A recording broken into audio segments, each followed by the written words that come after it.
Hey, it's Mark Strigl talking with longtime friend today, a guy who last time I introduced during an interview, I referred to him as being the former singer of Exodus, current singer of Generation Kill, and now I'm excited to say I can once again refer to him as the singer, the vocalist of Exodus. Rob, how are you, man? I'm good, man. How are you, buddy? Let, Good let's time. let's first just talk about Generation Kill, a band that I love. You've done Yeah. some great music with them. Am I now referring to you as the former member of that band? No, no, absolutely not. No. Actually, we're working on a new record right now. Oh, are you? Wow. Yeah. Yeah, the process for that is quite different because I live in Arizona and the boys live in New York. So they kind of like they do the music, you know what I mean, and then they send it to me, and then then we kind of like talk about things back and forth, and then and then when the music is composed and all put together, then I just sit down and write all the lyrics and make all the melodies and do all that stuff. So it's kind of like that process. I have gone out a couple times and got in a room with them and kind of went through riffs and kind of went through stuff, and we started working on stuff, and we're experimenting and doing some other weird shit. So that's kind of cool on that part. And now, yeah, and then now I have this other thing, this other side project going on, you know? Yeah, which we're going to talk all about that. But real quick before we go to Exodus, Generation Kill has had some consistent members through the years. Some Hmm. guys have come in Yeah, and out of the band. Who are the yeah. current members of G Kill? So it's Jason Trenzer on guitar, and then Jay Velez on guitar, and we got Mace Anthony. He's our guitar player that tours with us, and so we're gonna do like a three guitar thing, which is gonna Oh be wow. interesting and cool. So we have three different writers and three different. It's kind of cool. And then Max Velez on bass and Rob Yule's on drums. And we've been together for like 4 years now. Jay Velez That can't lineup tour. is good. Yeah. He's yeah, and we've toured a couple times, and we all get along really well. So it's kind of been it's been very stable in the last 4 or 5 years. So, and I'm good. It's fun. It's a fun place to be. It's fun guys to hang out with, and we're always just laughing and having a good time. And I think we played well together. I think we have Absolutely. so. And it was cool to we were already starting working on music when this other side project thing happened. So yeah, so Right. uh, Right. Well, let's talk about that. I mean, it is mhm. the 20-year anniversary this year of your debut album with Yeah, Exodus, and here we yeah, are. You're back in the band. I mean, this is yeah, you called me shortly before the news was announced and kind of tipped me off that this was going to yeah, happen. And yeah, I was absolutely thrilled, not only because I'm your friend, but because I'm a big fan of your era of the band. But I will yeah. admit to you here, I was a little surprised by that news, quite shocked actually. I didn't see this coming, had no idea that this could even happen. Can you share any insight with Exodus fans as to how you ended up back in the fold? Uh, yeah. So I only told like my parents and like a few close friends, and yeah, I kind of didn't tell anybody, and just kind of kept it to myself. So how it happened was, that Lee and Gary called me, and Tom called me, and they all spoke to me individually, and then to kind of see where I was at, and then they asked me, and I said sure, and I'm not going to talk about why they did what they did. That's on them to talk about, because I have no idea. I mean, I kind of do, but it's not my place. So Right. I'll let them handle that end.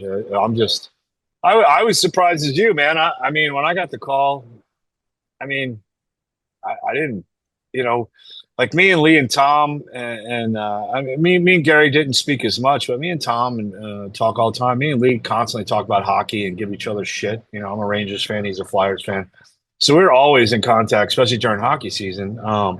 And then, like I said, man, it came out of nowhere for myself too, and I took a day and decided, yeah, okay, I can make it work. You know, because I have to, you know, put my life on hold. You know, the life I've been building for 10 years as a car builder and a welder. So it was kind of like, but I sat down with the people I work for and the people I work with, and I explained the situation, and they were all like, "Yeah, go do it, man. You only live once." And I'm like, "Yeah, cool. That's exactly how I was thinking about it." So it all worked out, man, and everybody's stoked and happy, and I'm going up there in a couple weeks and start doing vocals on the new record. Wow. They have a bunch of songs written, and um, they're doing like, I mean, basically right now they're working out the composition and the drums and stuff. So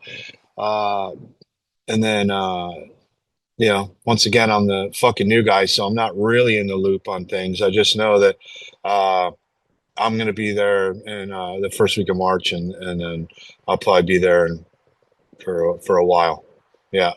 Okay. And I know Gary recently said in an interview that probably looking at 2026 for this release. I don't know.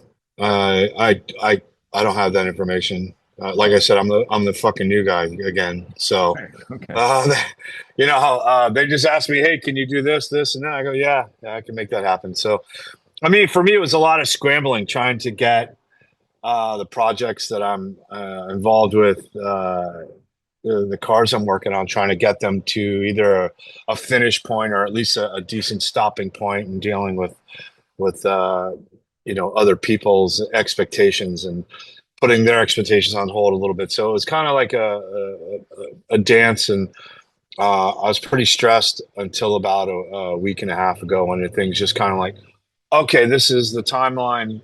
This is cool, and everybody's happy, and everybody's cool, and I get to go do this thing that I love doing it, man. I love hanging out with these guys. I love it just it's just fun. It was fun to do, and it's fun to be a part of this situation, and I'm glad they asked me to come back, man. So yeah. Yeah, well, I'm glad too. And as far as the new material goes, I don't know how much, I don't want to get you in trouble or anything, but how much you can talk about it as far as stylistically where it's at. No, Is there anything you can say about it it's musically?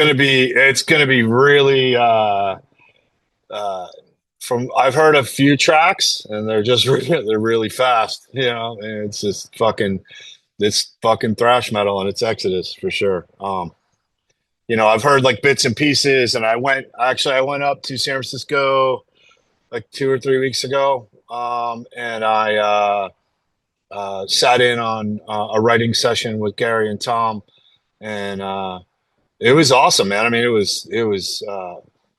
I was like, God damn, all right, cool. This is like this is kind of right where I left off. You know what I mean? Yeah. So, so Now yeah, that first album that you did with the band Shovel-Headed Kill Machine, hmm turning, which seems unbelievable to me, turning 20 this year. I Um, know. Fuck, yeah, I didn't even know that until someone told me. I was like, oh fuck, that was 20 years ago. yeah, Yeah, this October it'll be 20 years yeah. old.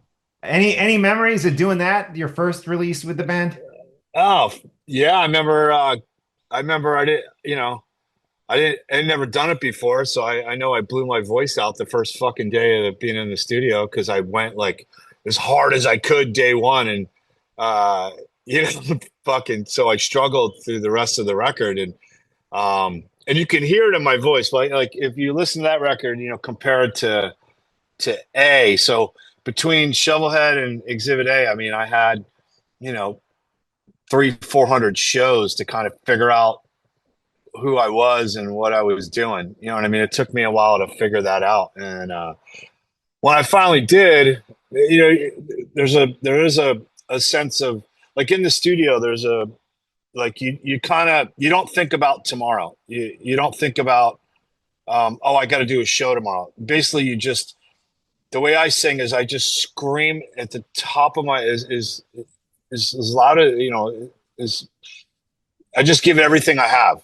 Yeah. And I don't think about the next day and I don't think about the next week. I just think about this moment. And so that's kind of what was happening on the records. But then after touring for a while and getting experience, I kind of learned to how to do that, but control myself in my breathing enough to not lose my voice. Because it only happened that one time. And I think I got strep throat on tour and I struggled for a bit on tour later on down the line. But that you can't help. You're sick. So by Exhibit B, I kind of figured out who I was, what I wanted to sound like, my range, what I could do, what I couldn't do. And the thing about cool about Generation Kill is I just kind of used all that experience plus trying to actually provide melody and sing a little bit and do different kind of stuff rather than like Generation Kill. I always thought of it as more of a rock band than a pure thrash band, like because we Yeah. kind of had songs that were all over the map and we had some weird stuff and we did like little kind of ballady stuff where I actually sang and kind of so the difference in the bands is that Exodus is just full blast all the time. But this one, like I said, actually, I haven't heard enough to like really get a grasp on it, but it sounds like right where I left off. You know what I mean? Okay. It sounds like if you listen to Exhibit B, Good Riddance ends, and then that, and then it just let's do another one. You know what I mean? Right. And make it kind of sound like that. And but I don't. I like I said, I'm the fucking new guy again, so I haven't heard enough to understand like the whole scope of it. You know? Yeah. Yeah. And Exhibit B, The Human Condition, that release, your third, as far as original material goes, Yeah. like the final Yeah. album that you did with the band. That's 15 years old this year. Really? Wow. Yeah. And Huh. that am I wrong saying that was that your favorite of the three? Um, yeah, because well, Shovel was special because it was like the first time I did it, you know. So that was kind of like Raise is the first song I sang, so it was kind of like Right. so that song is it was cool to me and and I actually got to write some of the lyrics on that one, so it was kind of cool. And then Exhibit B was after doing 200 shows a year for 10 years or 5 years at that point, I guess. It had only been like we were doing 200 plus shows a year for, and then having the experience of all those shows and having the experience of singing and fronting the band, like being able to, and then finding my place. Like, I said, like when I first did it, dude, I had no idea what I was doing. I just kind of, they were like, yeah, you want to join the band? I'm like, sure. And then I sang a couple songs, like, all right, cool, you're the guy. And then I walked into the Right. studio and had never done it before. So, sorry, I got a fucking call coming in.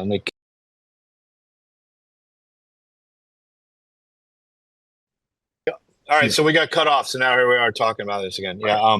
Like I said, with Exhibit B, I just had more experience. So, through the last 10 years, I haven't done as many shows. I've toured a couple times with Generation Kill. I've done a record. I recorded some other stuff with some other bands. I've done some other projects and stuff, and I've always been doing music. I focus more on building cars, and in the last couple of years, I've been racing Class 11 race cars out in the desert with uh, Wow. some friends. So so that's been like another thing, and I'm going to continue to do all those things. Just I'm going to do Exodus in between. Yeah. Right on. Yeah. Right on. And can you talk much about what's in store touring wise? Yeah. There is going to be a celebration, right? With you're playing the Yeah. entire Bonded by Blood album. Yeah. So we're doing that. I don't know exactly how many shows. I know our first show is April 5th. It's in Philly at the Decibel Beer Festival. Okay. Um, and then a tour starts in at the end of April. and runs through the end or the middle of May or end of May or something like that. And then and that's all I'm aware of at this point. I know there are some festivals in Europe. I don't have any of those dates. I mean, I'm just kind of, like I said, I'm the fucking new guy. Yeah. So yeah, so so I'm just rolling with it. I mean, I'll probably know more once I get to the Bay Area and start hanging around those guys. And like I said, man, I've been try to tie up all the ends of my life here in Arizona before I have to bail and leave. So that's what I've been concentrating on, and I know that all that stuff will all just work out the way it's supposed to. You know? Definitely. And as far Hmm. as songs that you personally are looking forward to playing again live, I mean, songs from your Mm. era of the band, or maybe songs from other eras of the band. What are you looking forward to playing live again with the guys for the? Well, yeah, anything off Bonded is fun. So that's gonna be fun to do it in its entirety. Um, you know, maybe the Ballad of Leonard Charles, Iconoclasm, uh, Death Amphetamine. I mean, you know, Good Riddance. Yeah. You know, I mean, there's just so many good songs, and I remember having a conversation with Tom. He's like, yeah, we want to try maybe some stuff that we didn't do before, and try some, maybe, one of some of the cuts that we never played live. Maybe we'll go do those and play those live. And I was like, I'm down, man. I mean, it's one of those things that it just playing was just fun. It didn't matter what we were doing. And, um, there was nothing I was like, oh, I'm not going to sing that song, or that song sucks. I don't have any of those. You know what I mean? It's like, when you're in a band, some songs go over better live than they do recording them, or in the studio. Just because you love a song, you know, like if you ask people who made like hit records, they're like, yeah, we never knew what song was going to be the hit. Yeah. You never knew. Um, I think Eddie Van Halen said he didn't think Jump had a chance. It almost didn't even make the record. And that was their number one song of all time.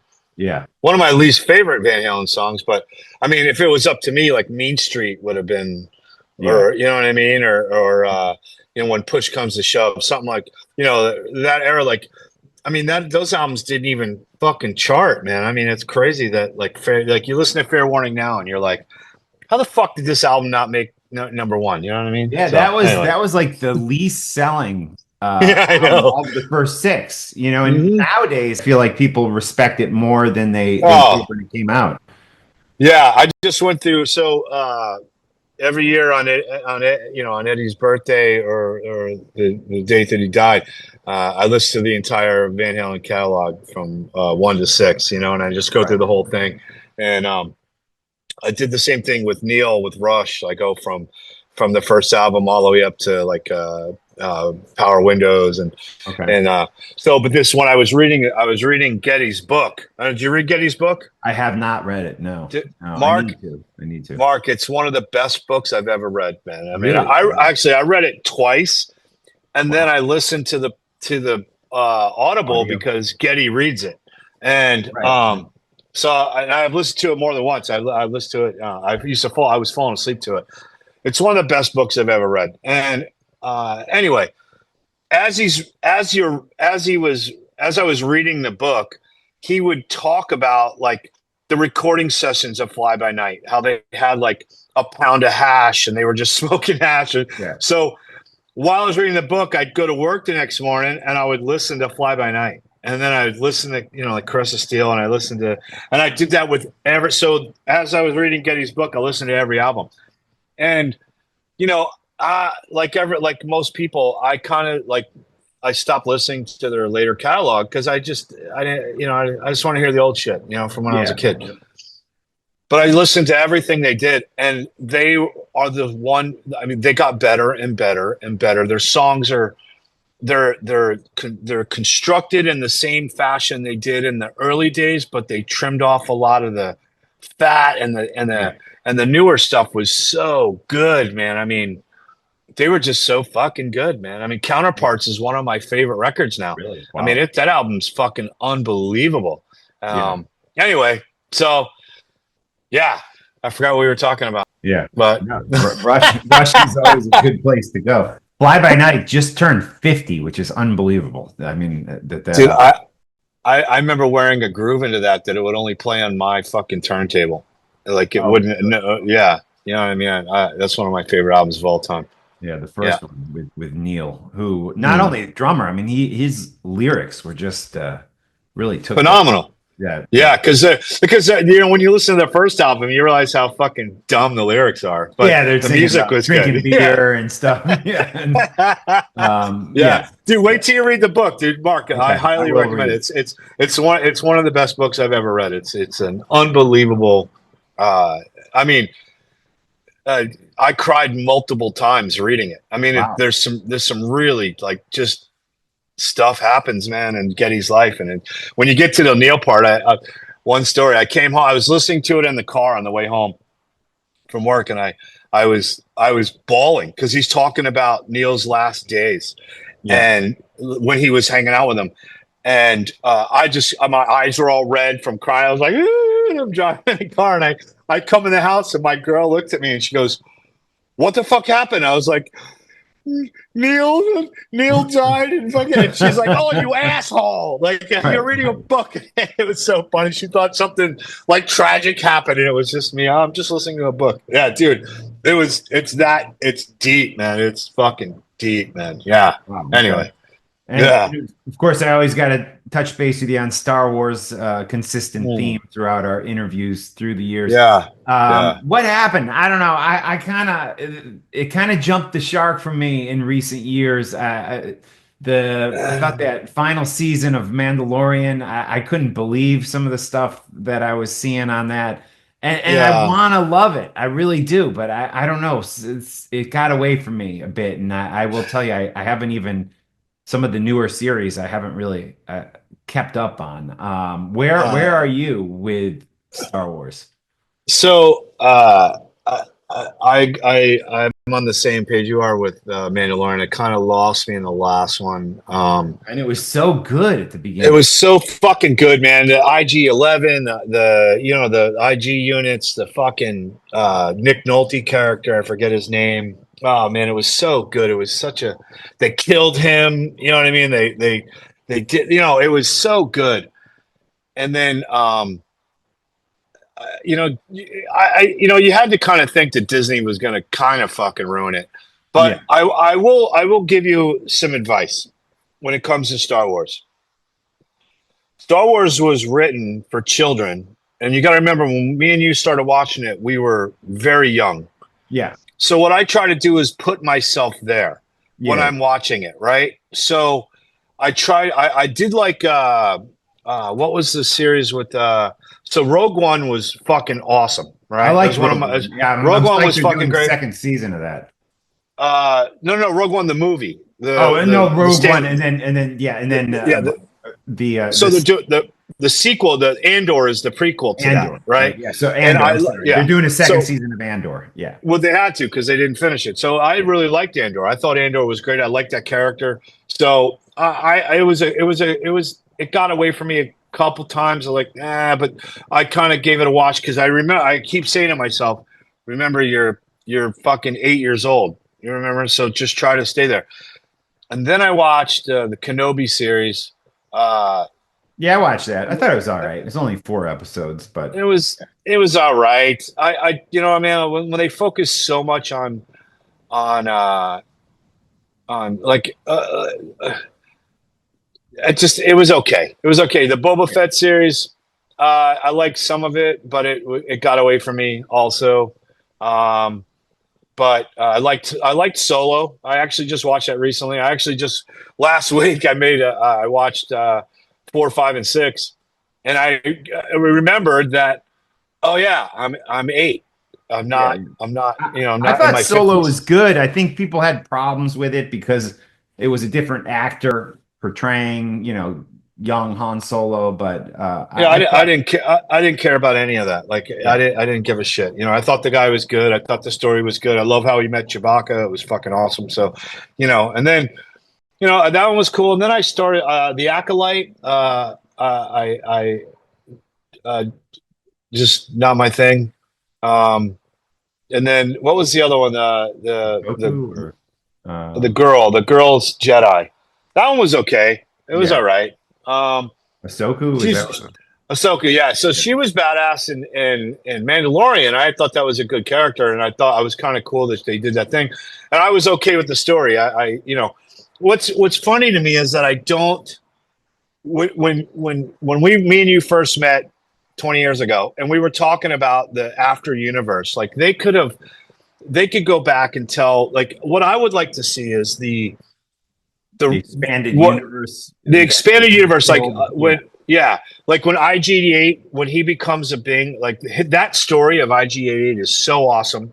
Then you could have they could have, from the moment that Vader loses his legs and gets lava all over him, that story could be told, because if you ever read the book, it's fucking awesome. I mean, he built his own body, then he built these robots to fight so he could train, because he was trying to make better arms for himself, and he built his own body and made, and that whole story could be fucking awesome. I hope they do that one day. But there's so many good sideline stories of by Anderson and a bunch of other writers that could do cool stuff. But I mean, it's how much are they going to do? I'm okay with it. I tried watching that new one. Well, it came out like a month ago. yeah. Couldn't The even get through one episode. Couldn't even get through one episode. really okay. Terrible. Couldn't. Can't even No, I'm not. remember I'm not going to say it's why. terrible. Yeah, I'm not going to say it's terrible, but it's fucking terrible. I mean, right. I couldn't. And I'm the biggest proponent of, hey man, it's fucking another universe. So Yeah. expand your mind. But this was terrible acting. Storyline was shit, and I just was like, nope, not for me. I tried to watch. Did you watch the Bad Batch yet? No, The It's a no, that's cartoon series, cartoon. and Yeah, I kept falling asleep, so I just kind of gave up. I kept like watching it, like, and I would just take a nap and fall asleep. So I was like, yeah, kind of done with that one. yeah. But some of the books are great, like the Bad Batch books. There's a book where a zombies take over. All the stormtroopers on a Star Destroyer turn into zombies from this virus that gets on the ship from an alien, and it was kind of a cool story. I'm like, there's a fucking movie, do that. Right, Like, what? It was fucking cool. So right. anyway. All right. Hmm. Cool. Yeah, I feel like for the first time, I just feel like I haven't been following up, but yeah, I lost interest in some of it. I'm hoping that this Mandalorian movie, I heard from somebody who seemed to be in the know that they were really going to redeem things in this upcoming movie Well, as far as bringing back that character and yeah, making it right again. yeah. John Favreau is awesome. He doesn't have many kinks in the armor of that one, but I think Disney got in the way of the last one. I think because you know, do you remember the scene where he starts punching the baby, the stormtrooper on the motorcycle? He starts Yeah, punching the yeah, baby, like that kind of shit went away, and that was like one of the things that kind of like was cool about it, was like, oh, right. they're taking all these risks, and then they just stopped, and then it was Yeah, like, oh, and they're yeah. playing it safe. But when they start playing it safe is when things go awry, Yep. you know. Yeah. So Well, we'll see where it goes in the future. Hopefully, somewhere mhm. good. Yeah. Uh, Yeah, Rob, you were doing some. I'll let you go in a minute. I know yeah, we're yeah. kind of It's all really. good. Uh, you were doing some comedy for a while. Is that Mhm. something that's still happening or No, I'm not funny enough. no? Okay. I thought the clips I saw. I never saw you live, but the clips here's you sent here's me, a I thought were funny. here's the thing about comedy. It's extremely hard. It's not as easy as everyone thinks. It's one of the most difficult things I've ever done. And it's something you have to do. Like, you have to, I would have had to, if I wanted to really pursue it, I'd have to move to New York City and be in a club every single night and just Okay. being terrible and bombing and going through the process. There's a 10-year learning curve. And instead of comedy, I got into welding. I took some welding classes and I became a welder, Right. and I do a lot of off-road welding, and I make I'm a good welder. So that's what I focus my life on. Being a fabricator in a car shop, and that's kind of what I really enjoy doing. It started out I was doing it at home, and then it just translated to work. We were always outsourcing the fabrication stuff, and I was just a mechanic. And then I bought a couple welders and started welding in my garage at home at night. And next thing you know, I went and I learned from a couple people. I had a couple mentors and guys I'd go hang out with and watch them weld and ask them questions. And then the next thing I know, 10 years goes by, and I'm a pretty good welder and pretty good fabricator. I'm not nearly as good as some of the people I know and but I'm getting it, and it's not a skill you learn overnight. It's not even a 10 year. I think it might even be a 20-year process before you become like a really good welder, unless you're welding 8 hours a day, 5 days a week. Then you could, the process goes quicker. But Right.